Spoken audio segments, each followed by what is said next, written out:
Do it now. Get it set, solidified now. Get commitments now. Get things on the calendar now. You'll be thanking your future self. I promise.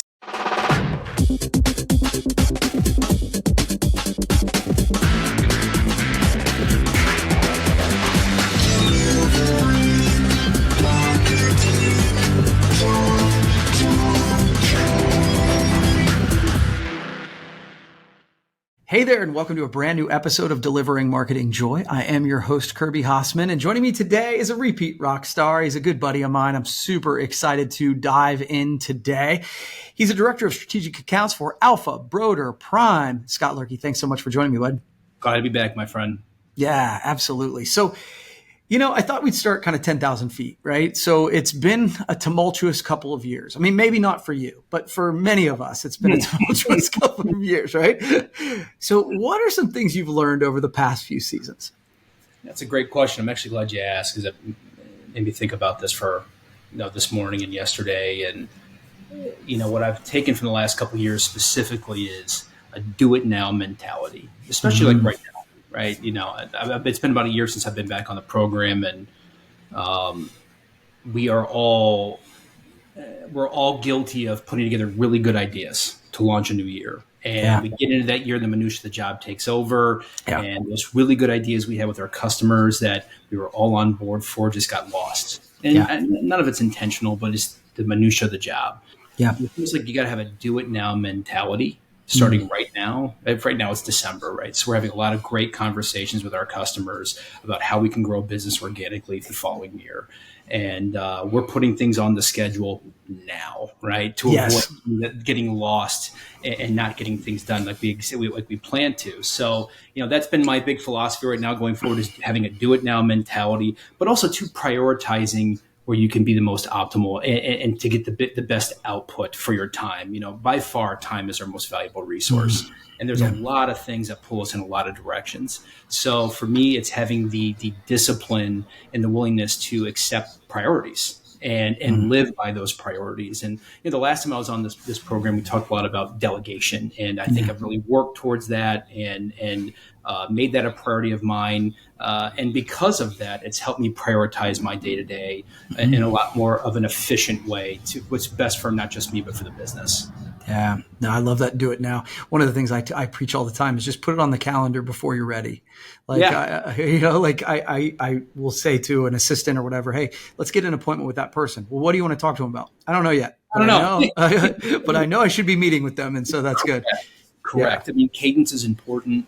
And that do it now mentality, because again, it's no one's doing it on purpose. It's just the nature of our roles in our industry. It's a fast-paced industry. Targets move all the time. Yeah. Do it now. Get it set, solidified now. Get commitments now. Get things on the calendar now. You'll be thanking your future self. I promise. Yeah, that's a great. Yeah. Well, you mentioned it. I mean, we're recording this in December, which is a crazy time of year. But when this drops, it'll be probably near the beginning of 2024. Yeah. So, what do you think organizations and entrepreneurs and salespeople need to do to grow their business this year? This is going to be such an interesting year, Kirby. For people that are following the news and following data, there's a lot to be looking forward to. There's a lot to be happy about. I know sometimes it doesn't feel that way, but economically, we're outpacing our peers as a country when it comes to COVID, life after COVID, and growth. We're finally starting to see some price inflation cooling as well too. Unemployment's at historic lows right now as well too. The stock market's almost at record highs. All those things can be true, but if you, the individual, doesn't feel that, none of it's relevant, right? I think our end users have a lot of very valid reasons to be hesitant to spend money in 2024, right? There's a lot of factors going on that make them a little bit more cautious than they normally would be. So you can take two approaches. Either you're going to grow your business, what you already have, or you're going to grow new business, right? And there's really just two ways to look at that and how to get there. So if you're really focused on growing your business with new accounts next year, well, how are you going to get there? Have you, the distributor, put together a list of prospects? Have you qualified those prospects? And how many do you want to do? Like, how many prospects do you want? And then what's your cadence? What's your rhythm? How are you going to touch these customers? Does it start with a phone call? Does it then go to an email? Then do you start utilizing some supplier resources with virtuals and vignettes, et cetera? at storyboards, etc. And then at some point, do you start looking at spec samples, specific spec samples for these people, for these targeted accounts? And then the question I ask is, what are you willing to spend? Right? It's not time, right? It's not just your time. It's not just the touch points. What are you, the distributor, willing to spend to grow that business? Is that potentially doing lunches with these individuals? Is that buying spec samples? Is that buying samples in general? Or what are you going to do that's going to make you different in a very saturated market of distributors, right? To me, there's some things that you got to think about, but again, you got to do it now, right? If you're seeing this in January, you've got to do this now and start setting up a cadence to get there. And then for the customers you do have, the easiest business to grow is the business you already have, right? And that pie can be very big. And the last time I was here, we were talking about, can you grow with print? Can you grow with other solutions beyond what you're currently offering them, whether that's hard goods or apparel? But think even more simplistic than that. Do you have your customer currently under contract for X amount of years? And is there minimum spend within that contract? And if the first thing you think when you hear that is, my customer will never go for that. Why? Why would they never go for that, right? Have you ever asked the question? Are you making an assumption based on what you think you know? And then in turn is, what would it require for you to give the customer, for them to be interested in mandated spend on an annual basis? Does that mean better terms? Does that mean potentially a rebate or maybe a marketing fund that goes back to a specific event based on spend? There's a lot of different things you can do that can make it more advantageous for your customer to continue to grow business with you. And then it also helps you when it comes to forecasting as well. So that would be something that I would consider. On top of that too, what are you doing in regards to educating yourself on some of the trends that are happening in our industry, which in turn adds value. It makes you less transactional. So I know everybody's talking about sustainability. I recognize that, but think beyond product, think logistics, think about carbon footprint. You have customers all over the country. Maybe you're centralized based on where you live. You probably have a supplier network that's relatively near you that you can get the majority of your product from. Are you thinking about carbon footprint? Are you thinking about the cost of shipping? That's a variable expense that you can help mitigate, things along those lines. So how are you finding creative ways to add value to the customer you already have? Because I think business is going to be vulnerable for everybody next year. And it's really going to be those that are finding ways to be valuable beyond just transactions. That's going to help people grow their business. What do you think? Man, you covered a lot of ground there. It's really, really good. And some things that I'll be honest with you, hadn't considered. And, obviously this is the time we're going through our marketing plan. Going super basic is, I think one of the things we're going to do is we went from doing a quarterly kind of big promotion with our top customers that we want to practice what we preach.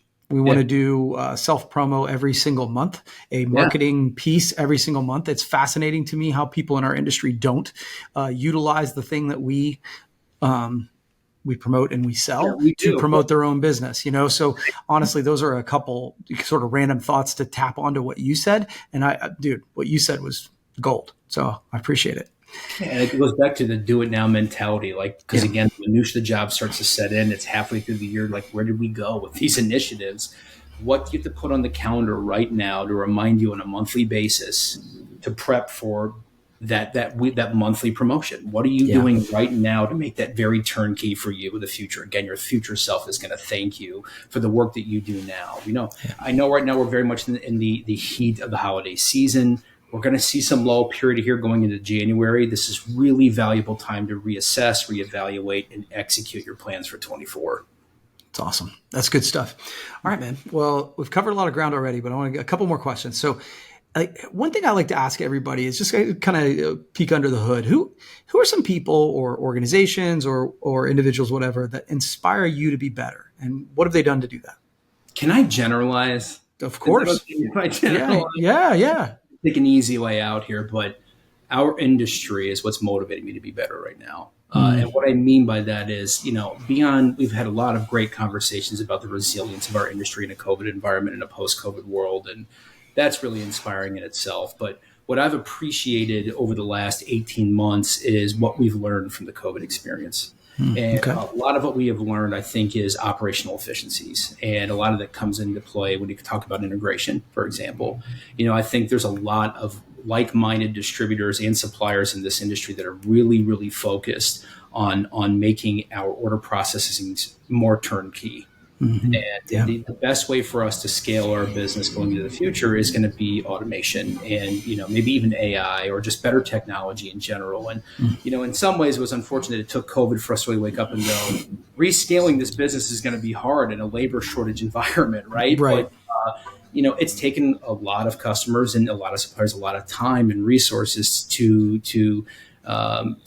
make this initiative happen. But that's really inspiring to me because that is what's going to separate the winners and losers in this industry long term when it comes to operational efficiencies and scale. And if you're a smaller distributor, I wouldn't look at that as a deterrent in any way, shape, or form. There are plenty of services out there right now, including Common SKU, that are heavily invested in integration and trying to make order efficiency much better. So to me, that is really exciting. I'm also really excited about what our industry is doing when it comes to sustainability. I know that this has been a hot topic issue for our industry. There's been some colorful commentating for people outside of our industry about the perceived waste.